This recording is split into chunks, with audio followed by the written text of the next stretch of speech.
It's not common. Women were considered to be very of a lower status in many cultures and many societies. It was very common. So it should have been the norm, and it should stay the norm, but it hasn't. Am I right in thinking, you've got a very small intelligence, forgive me, but the New Testament changed things, okay? Which broadened the way we look at life and the way we have evolved as Christians, if you like, in this Christian country, okay? Now, if the Quran doesn't want to kind of move from its where it was back then, how on earth are the two going to ever catch up? I'm reading about it. It's about enlightenment in Islam. I'm reading about like how when the French went to Egypt, and like Muhammad Ali was an Egyptian that was like quite liberal and forward thinking. Right, he come under a lot of pressure in Egypt, but managed to find ways to bring it forward. There are a lot of I'm reading about Islamic enlightenment at the minute. It's fascinating. Okay, so just to answer your point, please. Islam has always been progressive. It doesn't need reformation. That's a statement that I can make here. And let me tell you why I say this. Let me tell you why I say this. No. Islam has always been flexible and always been progressive. It's never been rigid like this. In Islam, we have a concept called ijtihad, where you constantly make and amend your laws and regulations based on the framework. Because there's a solid framework which is fixed. So in Islam, you have a hudud, a parameter. You don't go beyond this parameter. You stay within this parameter. But within the parameter, there are certain laws and regulations or principles which are unmovable. You can't change. But the others are very, very flexible. To give you an example, punishment laws. In Islam, there are only handful of crimes that requires very strict, specific punishment. The vast majority of, I don't put 90% or 99%. If I want to say vast majority of punishments to crimes are discretionary. They will be determined by the judge based on the circumstantial evidence and so on and so forth. So it is not rigid as such, but there are certain things which has been considered from day one is unmovable, they are fixed. Because these things are grievous to the society and detrimental to the society. For example, one of the crimes is highway robbery. You know what highway robbery is? We don't see that in these terms now. Someone coming now, for example, you see the police officer over there in their van. Now you have people coming in, and then with their guns start shooting you left, right, and center, shooting at the police, and then walking like this, with like this, with their pride and arrogance and stubbornness, and this feeling that no one's going to do anything, and they walk away, and no one does anything about it. If this were to happen, the society, people in a society will be living in fear. You would not be happy and content and secure. These kind of crimes, if let loose in a society, the society will crumble. People will not be happy. Remember, we want people to be happy in society. So in Islam, my friend, just to wrap up, in Islam considers the health of the individual as well as the society very important. Okay, so to have a healthy society, crimes like this is put in check by severe punishment so that people don't live in fear. Well, going backtracking just a little bit, okay? I live in Tower Hamlets, okay, near Brick Lane. I've never been able to date a Bengali girl, Indian, Pakistani girl. They never come out from their. This is my wife. I have been married for many, many years. You want to date even after you're married? I'm sorry? No. I'm just saying, generally speaking, why do... Clarify your question. No. While you're married to your wife, you want to date a Bengali or Indian Pakistani girl? No. I misunderstood. You totally misunderstood. Explain, what please. What I'm saying is, I have a son who's 30 years old, who also lives in Tower Hamlets, great looking guy, he's got his own businesses, he's doing really well. Why is it the Bengali girls, Pakistani girls, don't want to know? Sure, I'll tell you. It's easy. But why? Because why shouldn't when I you had a date, black girlfriend, Jamaican. I'll tell you why. Because of the different outlook in the way we live. Okay. In Islam, we don't have a concept of girlfriend and boyfriends. You have in your society because that's how your society is. We don't have boyfriend and girlfriend in which then they have extramarital sex and have babies or without babies, nothing. These kind of relationship, Islam doesn't sanction or approve. So a Bengali girl or a Pakistani girl or an Indian girl, perhaps either they are Muslim in the majority, or maybe they're Asian, in the sense that there may be Hindu or a Sikh, whatever the religion. And all of this religion, Islam, Hinduism, and Sikhism doesn't, one second, it doesn't allow Islam, Hinduism, or Sikhism to the point, does not allow this kind of. Why? How are you going to? If you allow me, then I will tell you. If you allow me, right? If you allow me. If you allow me. Right. So, when you want to date someone, look. We're married too long. Yeah. So, when you want to date someone, well, that date in order to progress and to marry and to propagate and have children, like so the this black is people do with the white this people, is Greeks and with the what are you? Right. Jewish. So basically, what it is, you have a relationship first before you get married. In Islam or in other religions that I've mentioned, it's not like this. Your relationship is sacred. Your relationship should be pure and relation based on faithfulness. That means this kind of premarital relationship is not going to be very healthy later on. My friend, trying to answer your question, right? Right. It is not going to be healthy. In this society, what happens? Because of this society, the way people know each other, right? When you're 18, you're kicked out of your house, literally, from your parents' house. You have to look, have your own house and your own living. I disagree because I never kicked my children out at 18. I'm just saying, it seems like the norm, right? It seems like the norm. Where, depends on which way you look at it. Right? Yeah. So, what they're promoted here is like, you choose your own partner. And people, in trying to choose their partner, they try to have relationship with many people. And they don't find the right match. So by that time already, they have slept with so many people. Maybe not because they're choosing a partner, because of their need of the body. They go and fulfill this need on Friday and Saturday nights because that's how it is. Whole week they live like a slave under this economic slavery machine, and then they want to just let loose something and then have some enjoyment, and they do that. This is not how in Islam, for example. Let me talk to you about Islam. How families are started. Now, you start a family based on a solid foundation in which you are pure and faithful. You are muhsanat. You are pure in the sense of, you are not already have someone relationship with so many other men or women. So you're condoning... Look, I am not condoning anything. I am saying in Islam, in Islam, we have a total different outlook of what is a healthy family. Your notion of a healthy family is different. I don't think it's that different. Like two people that love each other and having children is quite like universal. I don't think it's completely different. So it's just a different approach to it. And also, I think any culture when it's effectively a foreign name. When English people go to Spain, they only hang around with other English people, don't they? Okay. You know what I mean? It's just what people do. Explain this phenomena. People are married, not yourself, beg your pardon. People are married. No. My question that follows. When people are married and they still want to have a relationship with other people. No, why? No, that's disgusting. Good question. Why? I'm sure Muslim men do that as well. Look, Sure I didn't say this is specific to Western men or women. Why do they do that? When this thing overtakes this thing. Right. So in Islam, it's considered to be a grievous crime. But in a Western context, it's not a crime at all, is it? But it happens in Islam. Wait, sorry. We're not questioning about whether it happens or not. We have Muslims who do very bad things. Some Muslims, right? So my question is, let's discuss one thing at a time. In Western context, having extramarital relationship where you're married, it is not a criminal offense, is it? No.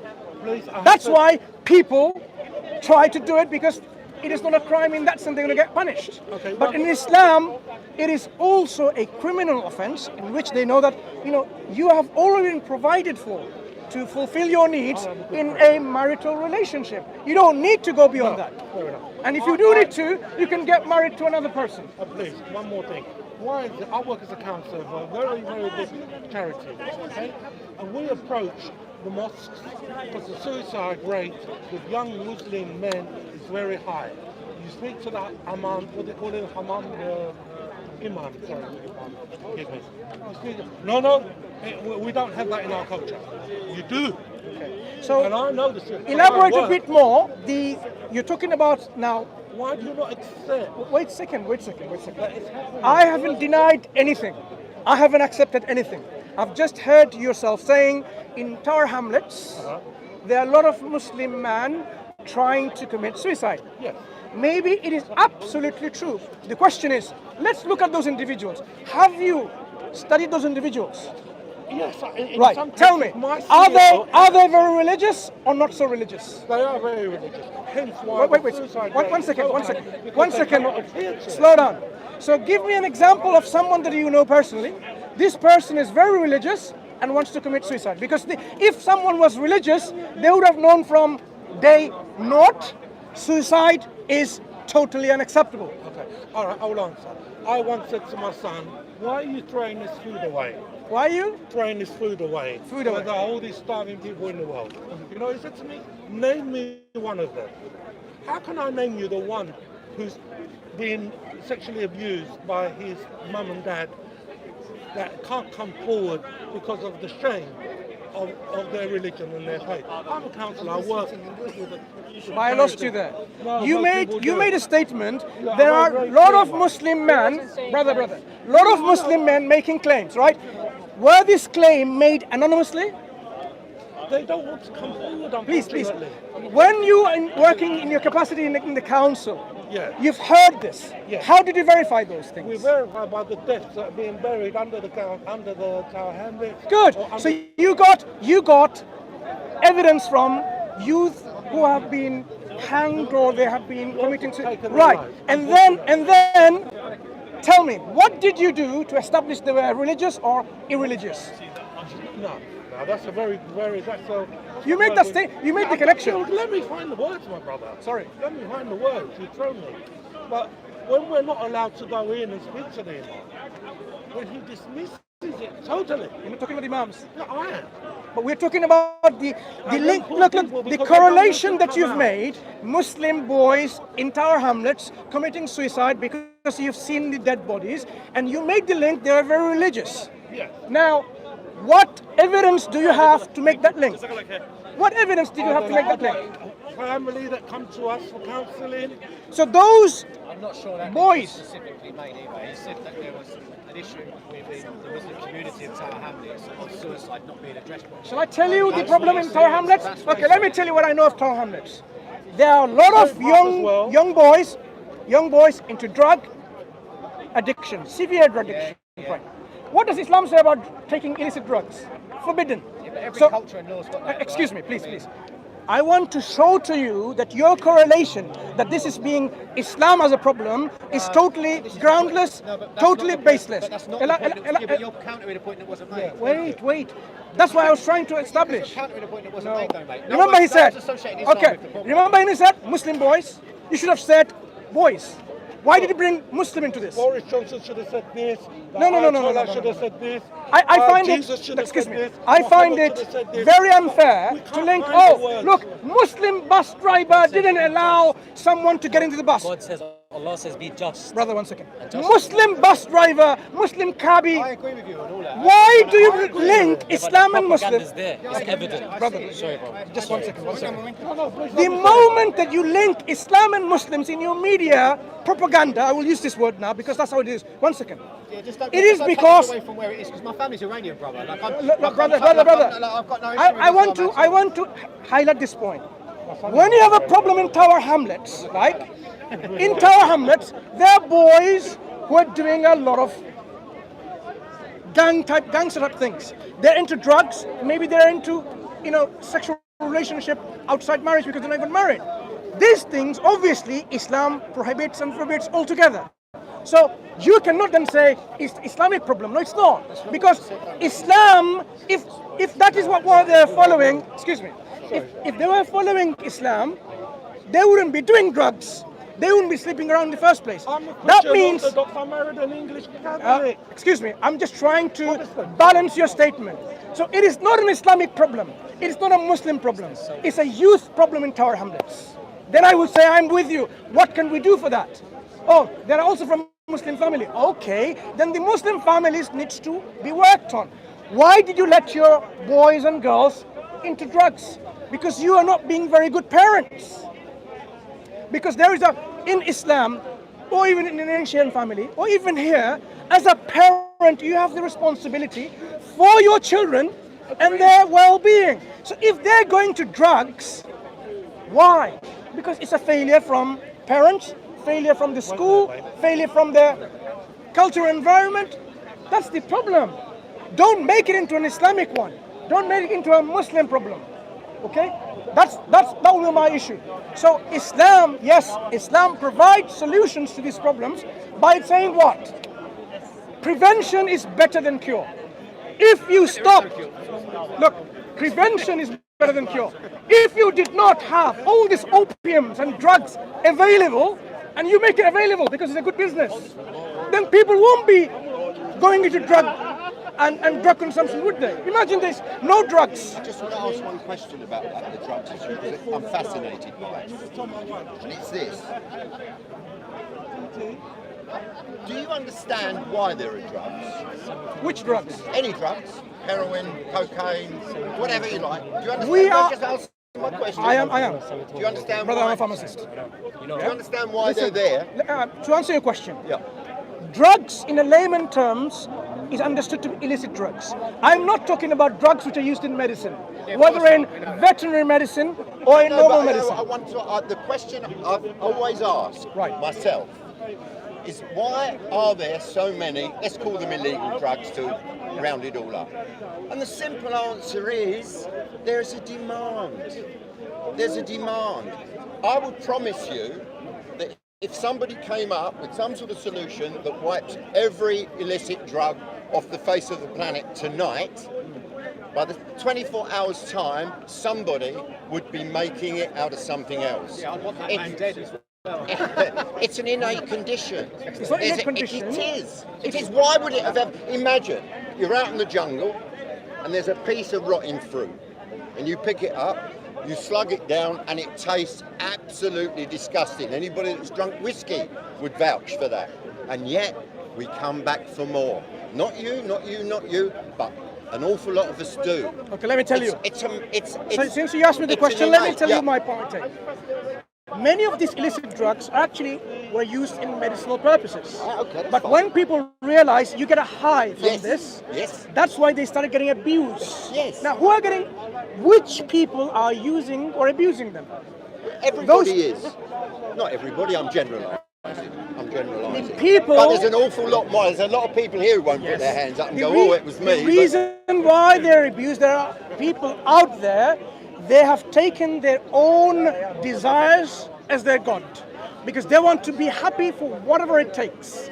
It doesn't matter if it means to steal, if it means to kill. There is not a society in this world that does not have some sort of illegal stimulant. If you allow me to answer your question.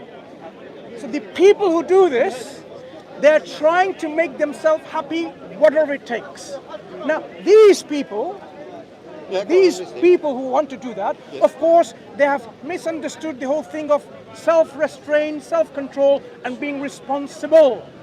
Being responsible means that even if it's your... Imagine now. I take drugs, I'm responsible. Look, imagine a man... Anybody else take drugs? Excuse me.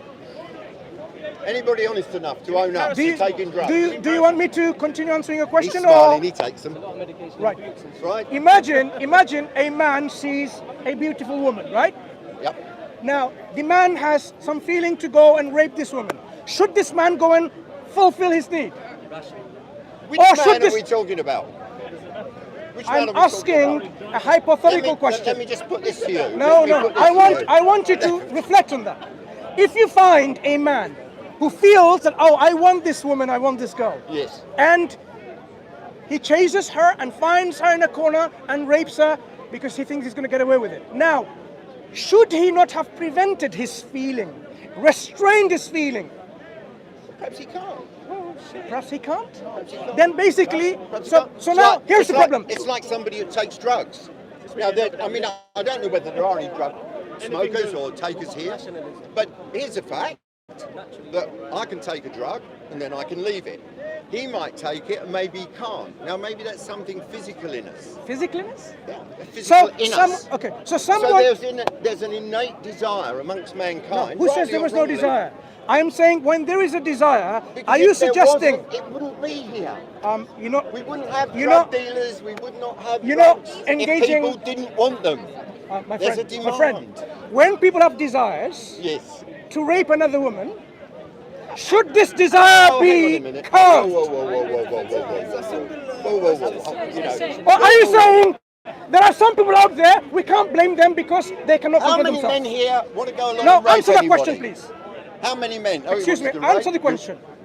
Are you saying those people who feel they cannot control themselves and they go and rape women, it's part of their natural makeup, we can't do anything, they shouldn't be... I don't know what their motivation is Not what about I'm saying. motive. You just said it's something, it's in their makeup, natural makeup, they cannot control. I did not say that. That's what you just said. I You just said- did. there's no Would you like to issue. explain that to a woman? There's Go no ahead. issue when a woman got into a corner and you Are we raping talking her. drugs or rape now? Desires. Which one are we talking? Drifting. Desires.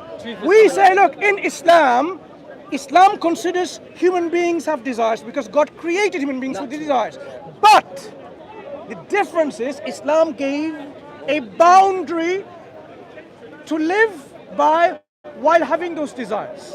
So no, And so, Islam gave the means and the resources to fulfill those desires within the boundary. right? It is easy to do. Is it practical to do? And also legislated laws and regulation for those who go beyond the boundary, we so have that that, don't we? society is protected, society is safe and secure. You are simply saying It isn't. No. Those laws aren't working, are they? the laws work. Because those people wouldn't be committing those Let crimes. me give you an example from Islamic society when it worked. Today, it's not working because, unfortunately, I cannot show you an Islamic society today because most of them were ex-colonial countries by Britain, France, or many others. So it's somebody else's fault. Excuse me. I'm not saying it's someone else's fault. I am saying in countries that where Muslims are living, previously they have been colonized already. What do the colonialists do? The colonialists, when they do go there, they don't just go there and say, I know, nice meeting you and bye-bye. They implement their system, their culture, their laws and their regulations. So whether you've been very, you've been very, what's it called, minimalist in understanding. I am saying it's a multifactorial reasons why there's a problem. And part of the problem that we've inherited in our Muslim land is colonialism. When the colonial masters left, they left with an education system that was bankrupt and totally unsuitable for an Islamic society.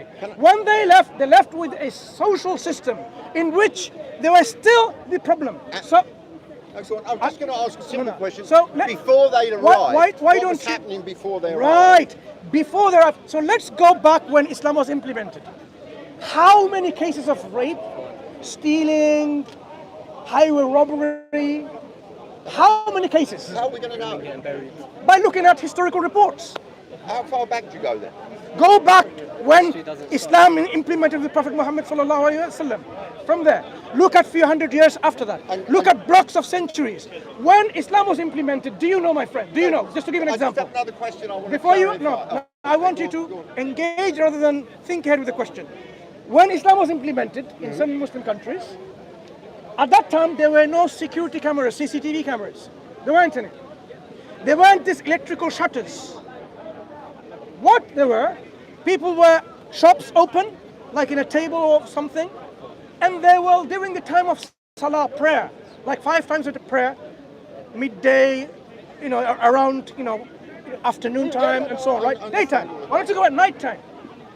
When they heard the call of prayer, they would just simply lay a cloth over the table, merchandise, leave their shops, doesn't matter how expensive it is, and then go to the mosque and pray and come back.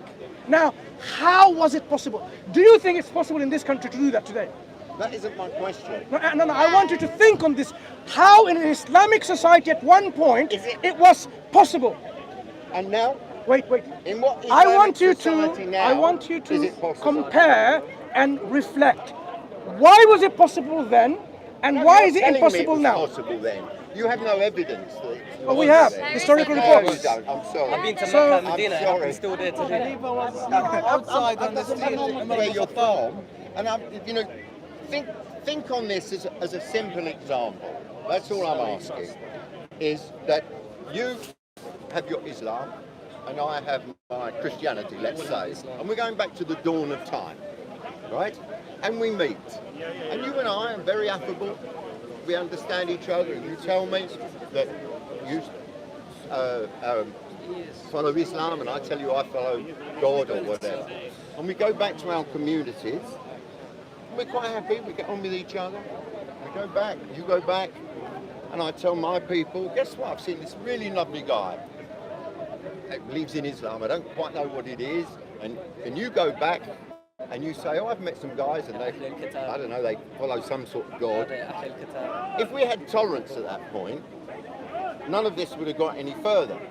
But somebody, not you, not me, somebody in our tribe, and think we're going right back to the very dawn of time, somebody in my tribe goes, those bastards, they should believe what we believe. Now, that is an innate situation. This is not learned. You can't learn it if it was never there. You know, people say, oh, racism is learned. Well, who was the first guy who started it? Okay. And So where did he get it from? So let if he me never let me learned it? address what you just said. I would like you to listen carefully I'm to listening the carefully. response, I'm right? listening Thank you. carefully. As you always are.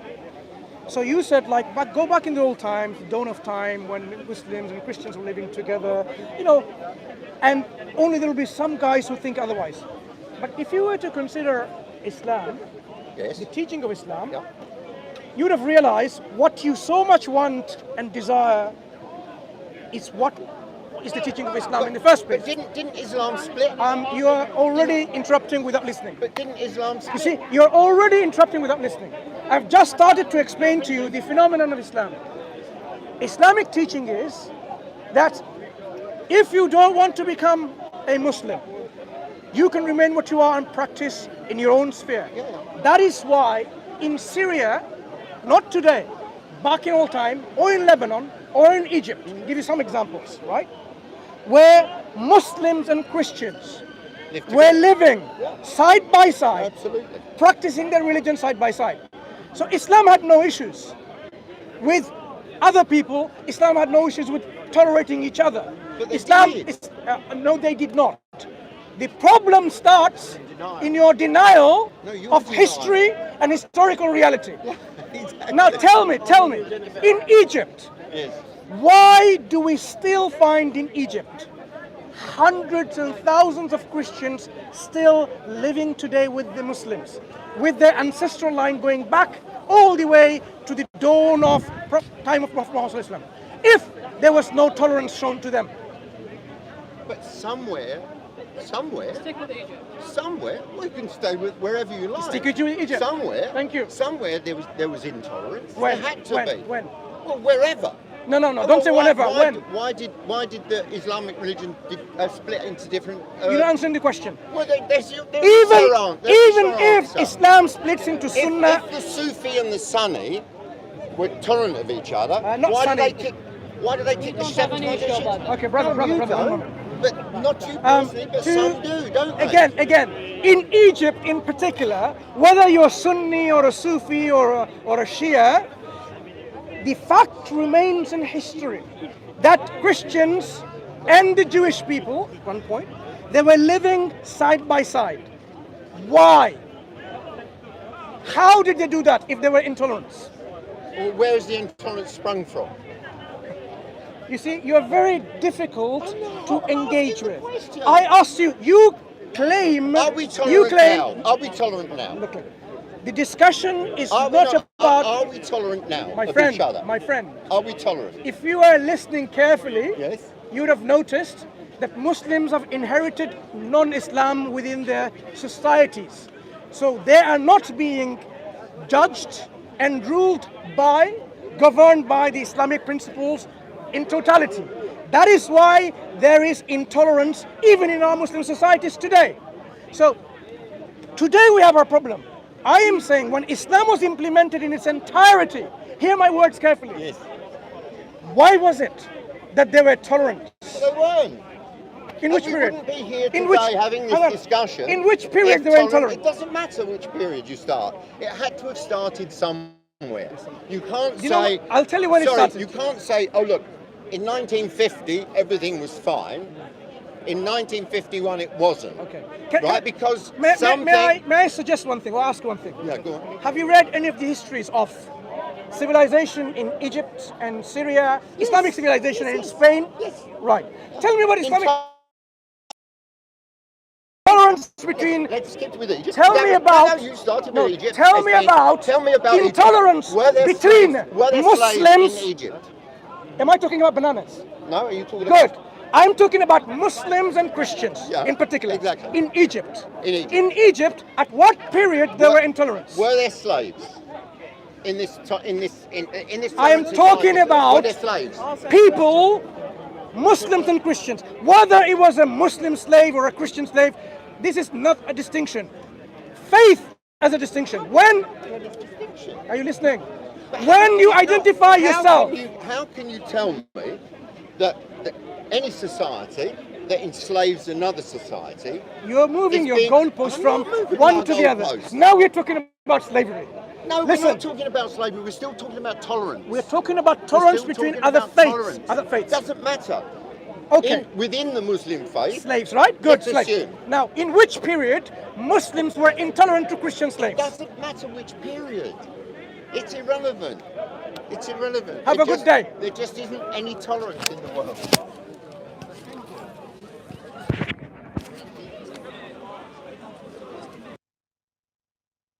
Assalamu alaikum. My name is Vegard and I'm a Norwegian Muslim convert. I cannot express how grateful I am for Allah to have guided me to Islam. In my country, there are no Islamic schools or Dawah centers that fully operate in my language. A lot of the Islamic programs here are in Urdu, Arabic and Somali, and I don't understand these languages.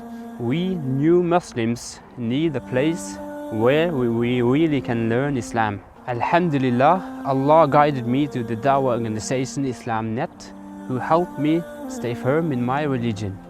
We are now raising funds to establish a Norwegian masjid and Dawah center that will educate our people about Islam in the Norwegian language. The Prophet ﷺ said, whoever builds a masjid for Allah, Allah will build for him a similar house in Jannah. If you take part in this project, you will inshallah be rewarded for all the new Muslims who learn about Islam and all of the Muslims who learn to give dawah, and every single person who accepts Islam through this center.